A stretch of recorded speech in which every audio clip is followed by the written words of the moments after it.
Hey there, welcome once again to the fifth show of Bhautik Digitally Yours. And guys, we have Rob Pack today with us. Let me introduce Rob Pack. Rob, welcome. Thank you. Happy to be here. Wonderful. So guys, let me introduce Rob Pack with all of you. Rob relocated from Miami to Chennai for 3 months, 8 years ago, and is still there. That is so surprising for me as well. What keeps him here? See, the amazing growth of internet in India, that is the main reason for him to stay back in India. From local search to e-commerce to education, the web is enabling India to create and exchange information and products faster than ever. This is what Rob is assuming. And I think his assumption is the wonderful is correct. Rob is thrilled to be a part of this growth story as Director of Client Services of O3M, Director of Marketing. In this role, Rob leveraged his 10 plus years of digital marketing experience to get India online and keep them productive. He's proud to associate with O3M, and he has been crowned the Customer Satisfaction Award winner by Google India 4 years in a row and the Google APAC winner of the Growing Business Online Award for 2017. Has fulfilled outsourced advertising packages for over 150,000 companies globally, supports 500 plus direct clients in the Indian market.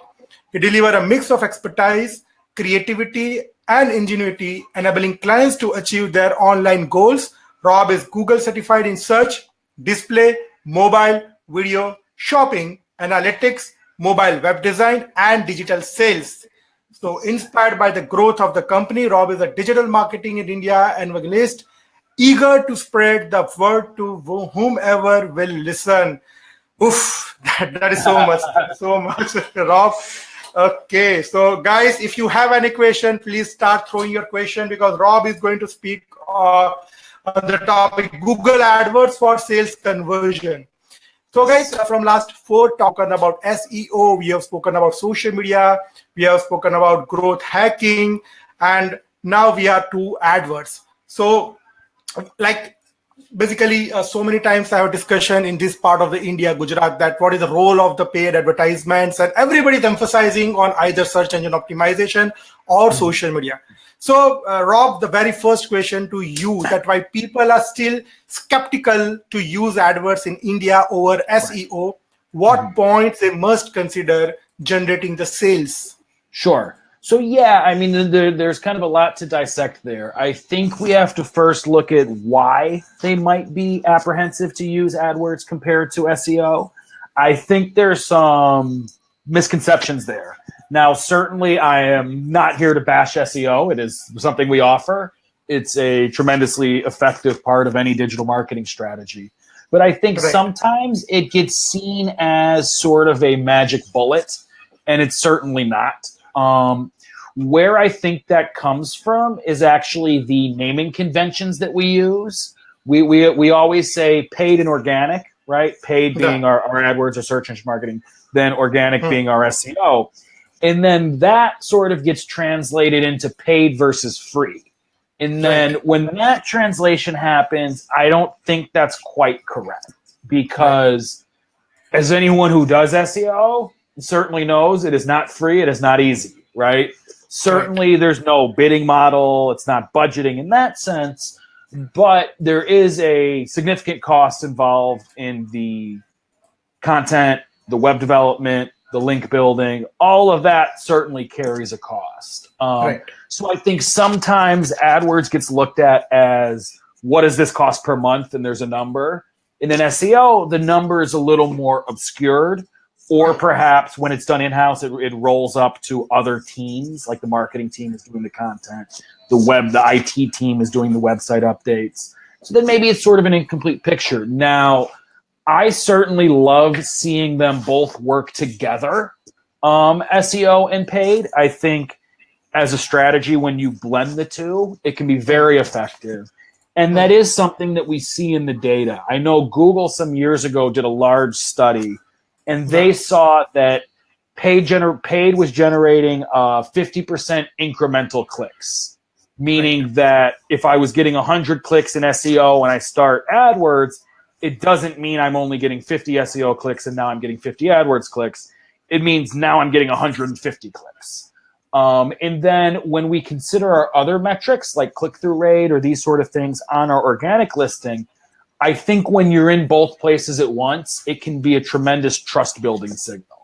Because when someone is essentially going through their purchasing journey and they see you with a great ad, they see you in Google Shopping listings on search, they see your map, they see your organic listings, that all comes together, and it's certainly much more powerful than picking or choosing each one. And then another thing is, I think many people see SEO as sort of something you do and then you're done. Any SEO will tell you it's never done. That same as AdWords, it is an ongoing thing. You're always looking for that next opportunity. Yeah. Wonderful. Rob, like when we talk about the CTR and we talk about the other technical terms, the one technical terms which is so important for the marketers, that is the quality score. So when you talk about you want to get your advertisement on the top, so other than the bidding, there are so many other things you need to consider.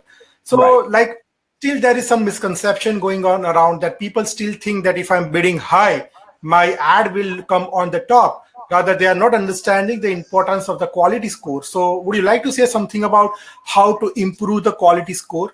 Yeah, so I think quality, so remember, when we're talking our ad rank, there's really three considerations. One is our bid.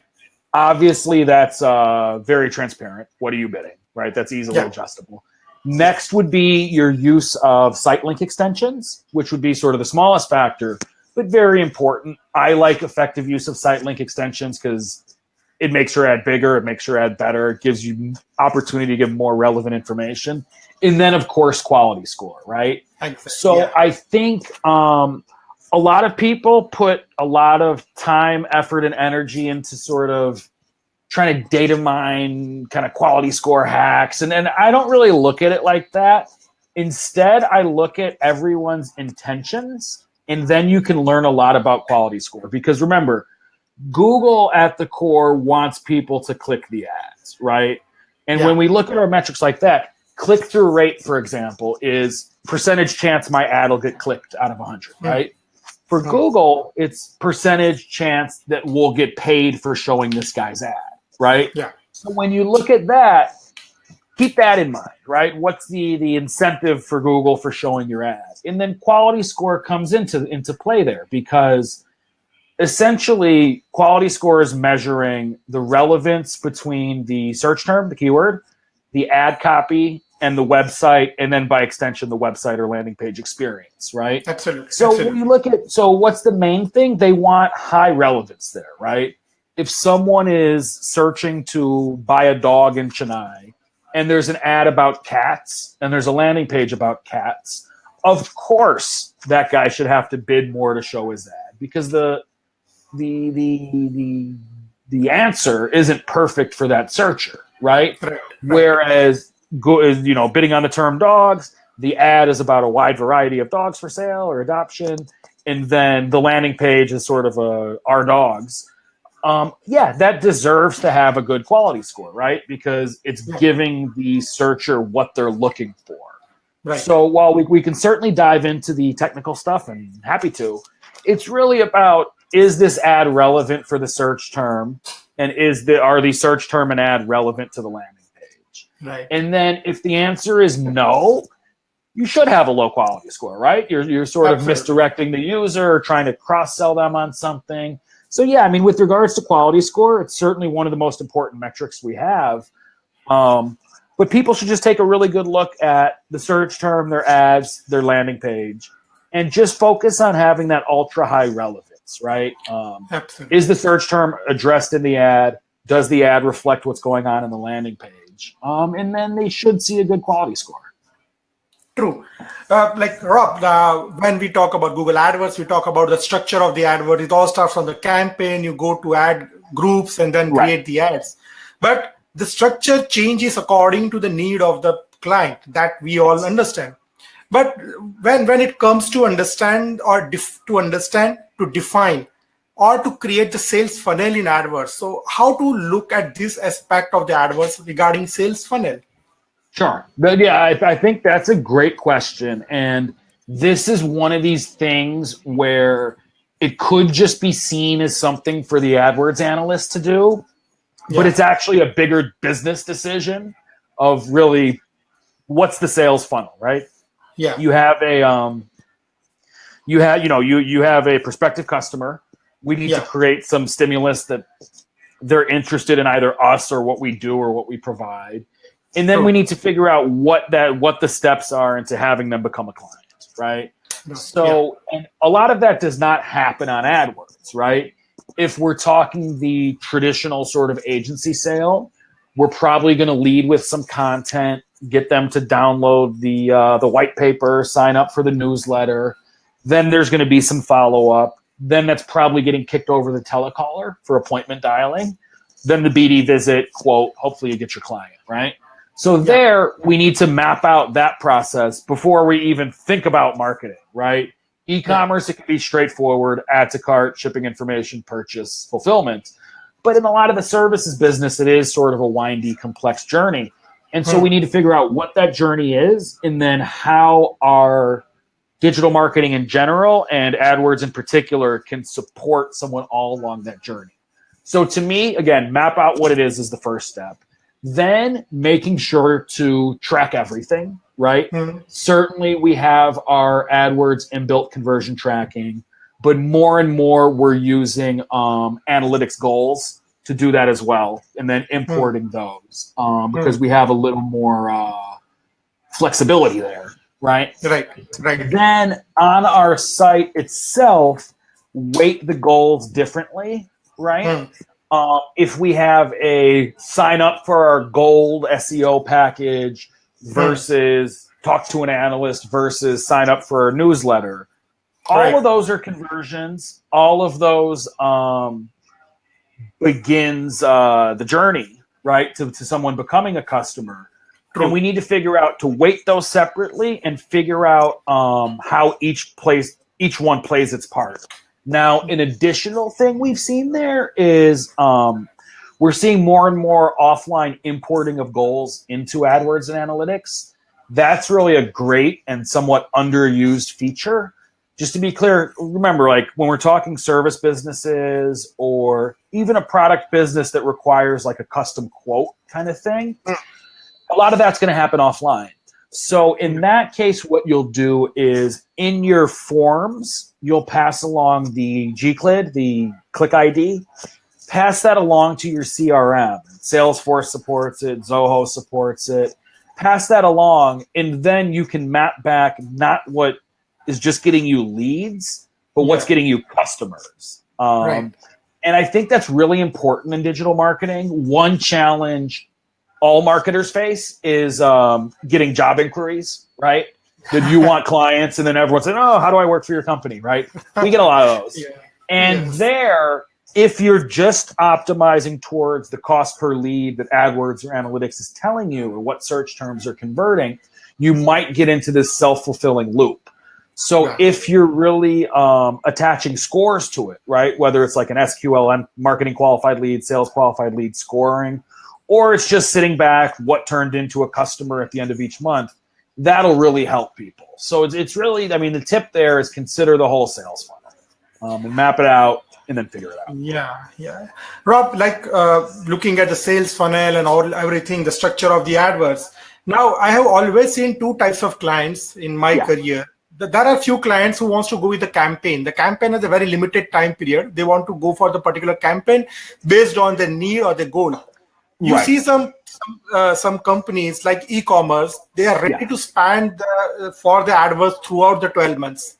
Like we are seeing it with the Amazon and Flipkart. They are ready to spend all the money throughout 12 months. So I just want to ask you that if you are a non-e-commerce company, you are just any company, but not an e-commerce company, then what is advisable? That rather to focus on the campaigns for that limited time period, or to spend the money or to spread the budget throughout the year? Right. So I think it depends what sort of approach you're looking at, right? Of course, if you're a seasonal business, you're gonna take that campaign approach, right? Where 70% of our revenue is Diwali. Of course, that's gonna be your campaign, right? Yes. However, I like spreading campaigns out over a longer duration. Okay. And the reason is then keyword targeting can be a little more precise, right? And just take a step back in that. One thing we deploy a lot is what's called a portfolio approach, right?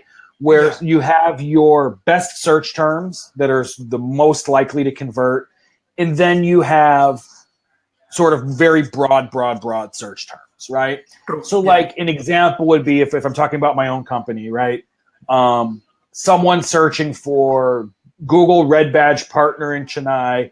I have the check ready and I want to sign up today, right? Of course, that's a great search term. We should bid as high as possible. What's the downside? The volume is very limited, right? And then on the other hand, we have digital marketing agencies in Chennai. Could be very broad, could be looking for something else, could get a lot of the job applicants. So the portfolio approach dictates we bid as aggressively as possible on these very precise search terms, and then we extend out until we're meeting our volume requirements, right? So if we consider that approach, if we're running, same budget, if we're running for a full year, we can be further on this side, focusing on those really exact terms. If we're saying, you know what, we need to busy up the sales team for this week, let's spend most of our budget now, we're going to have to go into those very broad terms. So all things being equal, I sort of like to see people stretch out their budgets. Because then, you can just focus on those more precise terms. Absolutely. So basically, now we are coming on the same question, Rob, that what is the best practice to define the AdWords budget? So this is again a very big, very common question. Somebody is ready to spend 1 lakh rupees for 2 months. Somebody is ready to spend 10 lakh rupees for 2 months. So is there any way that looking at the goal of my company or the need of my company, I can decide on the budget part?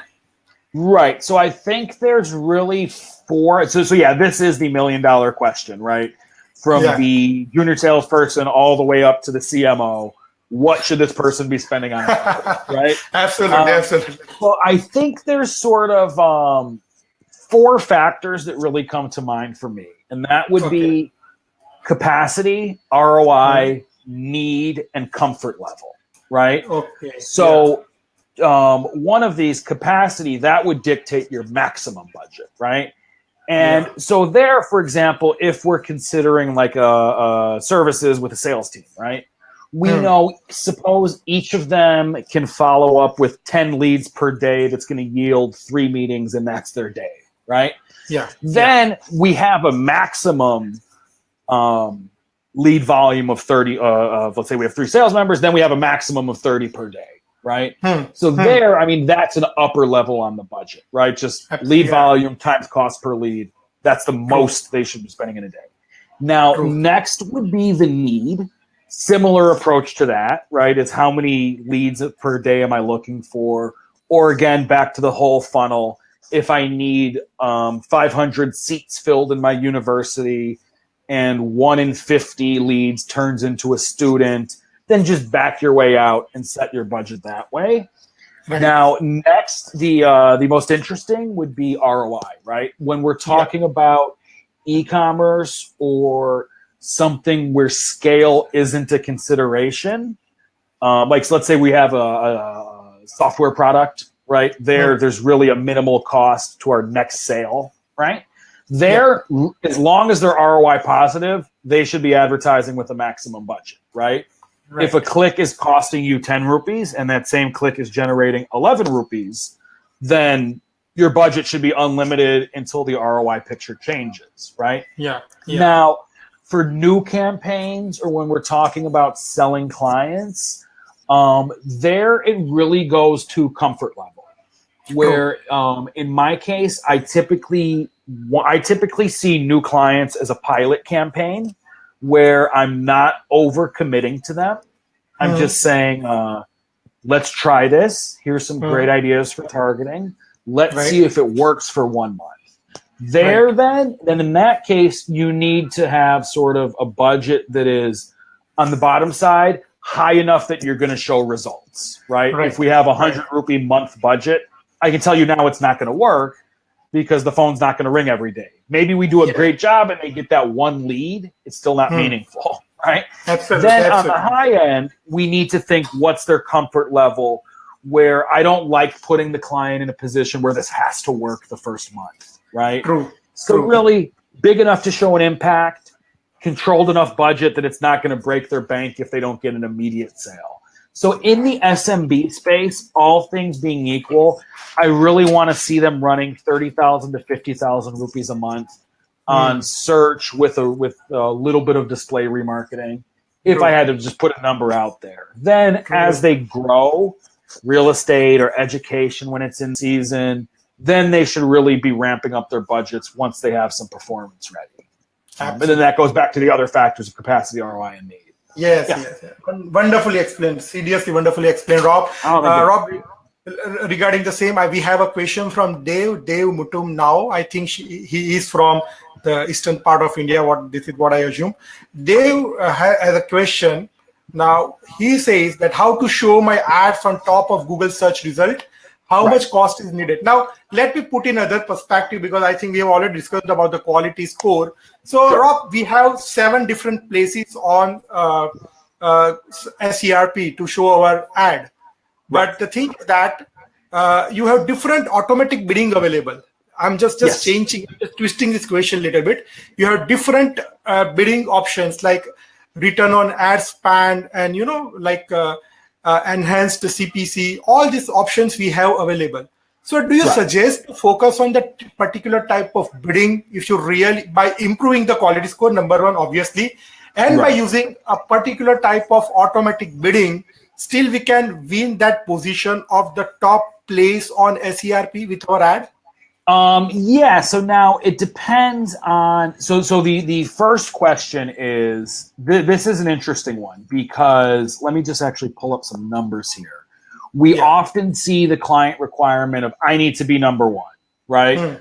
And certainly there is a deep human need to want to be number one, right? And then that translates into AdWords, of course, right? But then the one thing we've looked at is it is not always the best to be number one in the number one average position. So I'm just pulling up a quick little study we did. There's something we do in-house called sweet spot analysis. Okay. We're really looking at the impressions, clicks, click-through rate, cost per lead, cost per click of by average position 1 to 1.9, 2 to 2.9, 3 to 3.9. And it was really interesting that it showed us the third was actually the best for that individual client. So I'm looking at some numbers. I've gone through that report. I think that I read that in the report also somewhere in the past. That the third position is the best in terms of clicks you normally get. So it depends, right? I mean, in this sample, we reviewed, not huge, about 1,000 clicks. And then we saw, the conversion rate was 8% in 3 to 4. Conversion rate was 2.7% in 1 to 1.9. And then ultimately the cost per action, cost per lead, was 280 rupees in that 3 to 3.9, and then about 1,100 in 1 to 1.9. So if it's really important to the client, then of course you can Google offers bidding based on search position, right? That is a bidding model in AdWords. But I really encourage people to get into their data and see, do they need to be number one? Now, just to sort of give the direct answer to this question, there's no real direct price, of course. Remember, it's a real-time auction, depends on competitiveness, blah, blah, blah, all these things. So your bid, your quality score, your use of your site link extensions, and then also what industry we're talking about, right? Because I've seen accounts where someone is paying 3 rupees per click on their brand term, and they're overpaying. And with a few adjustments, they can be paying 1 rupee. On the other hand, if you're looking for a mesothelioma attorney in California, that search is about 7,000 rupees per click, and you're getting a good deal on that.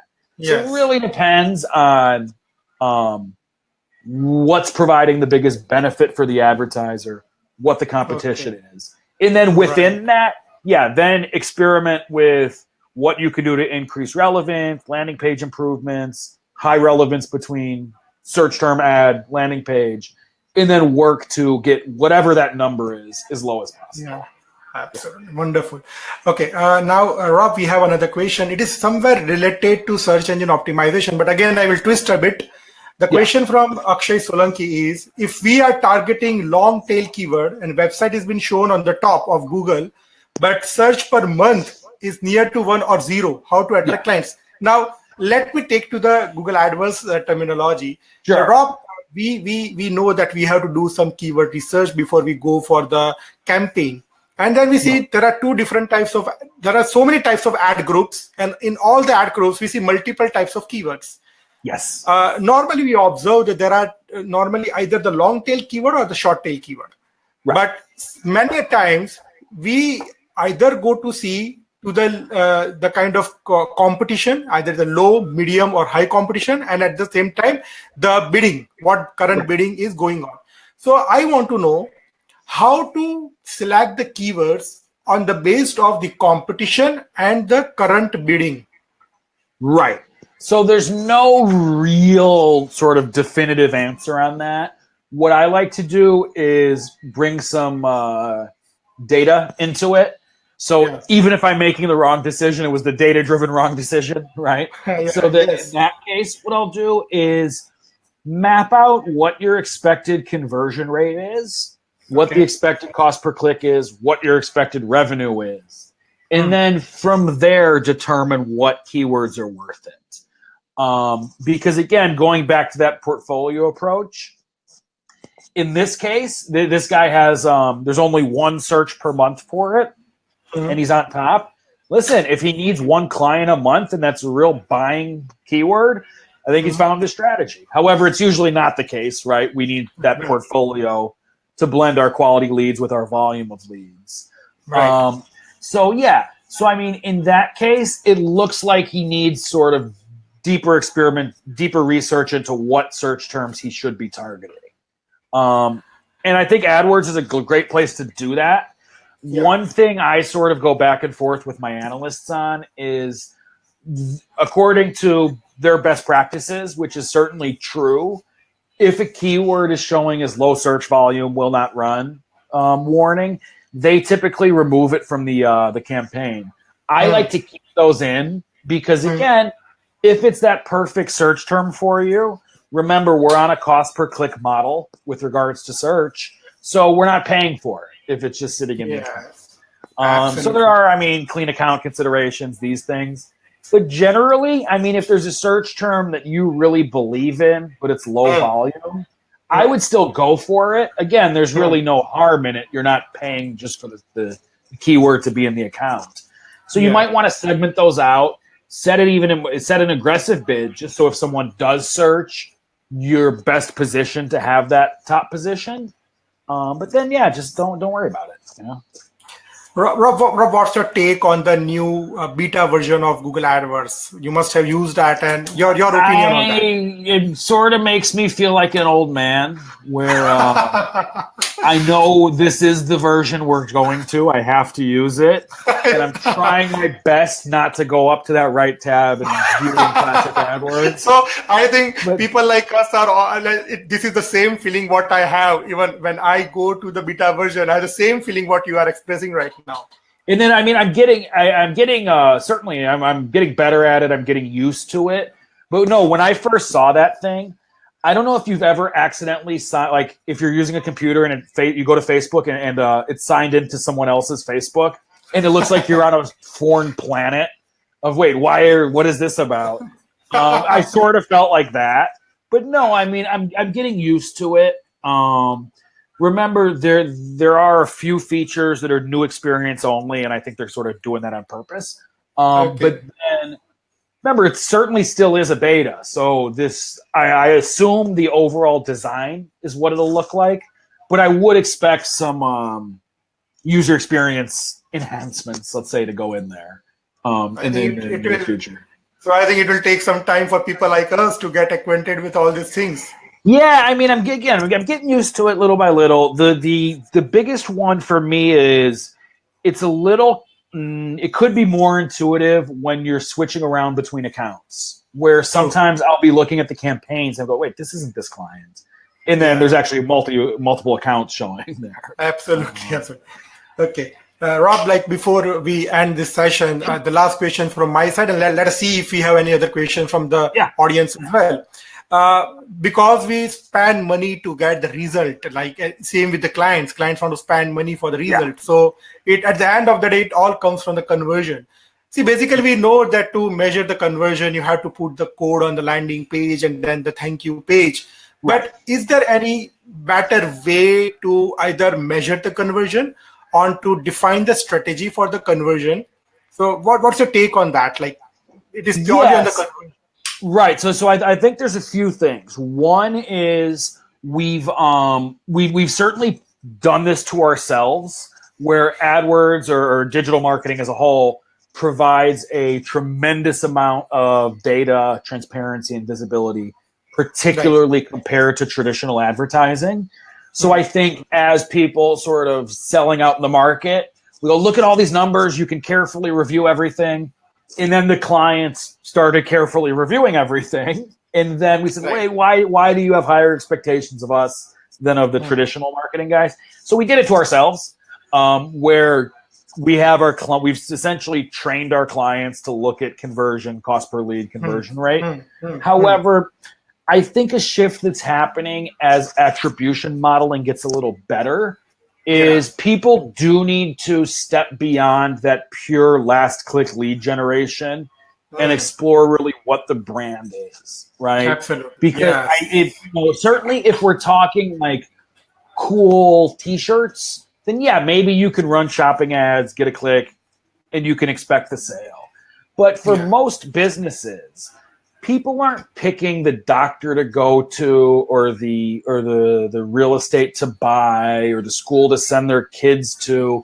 They're not deciding that just off of that first click or the last click even, right? I'm really encouraging kind of everyone who will listen to step beyond just that lead generation and explore the brand, right? And with regards to that, we are seeing lift in when we're running YouTube ads. If we run like an off-on analysis, it is helping our search cost per lead. So I think people are waking up to that. And then interestingly, I think last week before, Google announced that they are changing their default attribution analysis, where for years and years and years, it's been last click, meaning whatever sent the click to the website right before the form submission gets 100% of the credit. Now they're moving to data-driven attribution by default. And in that case, it would show each part of the marketing played into the conversion. So I'm really excited about that for brand people, or for sort of storytellers or anywhere it's a complex sale. I think that's really going to be helpful to show the value of the different pieces, not just what got them, because then it becomes self-fulfilling, right? If you look at, you'll see a lot of, our brand keywords always have a great conversion rate, low cost per lead. But then what created the situation where the person was searching for the brand, right? So I think as marketers, we need to look into that more. And then as salespeople, we need to sort of coach our clients to look into that more. And then really, just consider that sort of full funnel. Yes. So ultimately, you have to coach your clients every day for everything. Right. Okay. Okay. So finally, we have the question, the last question from the audience. Again, I will little bit change the question. Rob, do you suggest to use any other third-party keyword planner tool other than Google's? Right. So that's a great question. I think Google provides a lot of value, of course, with their keyword tool. And then when we look at the third-party tools, a lot of them are just sort of nesting additional features and functionality on what's essentially Google's keyword tool data. However, there are some great tools. Two that come to mind is, first, every agency should really be developing their own taxonomy. And what I mean by that is, you're running, depends on the size of the agency. So if you have 10 clients and 3 of them are in real estate, of course, you should be developing an understanding of these are the best types of search terms. This is what to expect for cost per click, cost per lead. As you get bigger, then it gets even better. So like in our case, on the outsourcing side, we touch about 1.5 lakh AdWords accounts a month. So in that case, we can sort of develop those numbers by ourselves. Now, as far as sort of third-party tools, everyone has their favorite. I like SEMrush a lot. I think it works well with both paid and organic. I think if you're doing both for the client, SEMrush is a bit of a unified platform where you can get your SEO ranking reports and backlink reports out, but then you can also get visibility into keywords, competitor ads, competitor targeting, all that sort of stuff. Yes. So yeah, I mean, again, the best tool is whatever fits the individual person's needs. Gun to my head, someone says, I want a PPC tool, I'd probably go with SEMrush. But there are certainly some great competitors there. Absolutely. And absolutely, SEMrush is one of the favorites of mine as well. And I hope that there are so many people who would be using the same. Right. Okay, Rob, thank you so much for your time. You. It was actually a pleasure. I enjoyed invading your talk show for the week. And thank you. And definitely we are going to meet again, Rob. As I said that we are going to meet in person, and I'm expecting you to invite to Surat so that we can have the personal interaction with so many people in Surat. That'll be wonderful. Looking forward to it. Excellent, Rob. Even for you, that guys, we have our next, that is the 6th talk show is on 8th March. That is on Women's Day. Kavita Khandaria is going to join us from Ahmedabad, and she's going to talk on travel planning on e-commerce. That would be at 4 p.m., the same time what we have met today. So do not forget to join me again on 8th March, day after tomorrow at 4 p.m. And yes, Rob, I would be expecting you as well. I'll be there. Wonderful. Cool. Thank you so much. Thank you so much, Rob. See you again. Yep. Bye. See you. Thank you. Bye.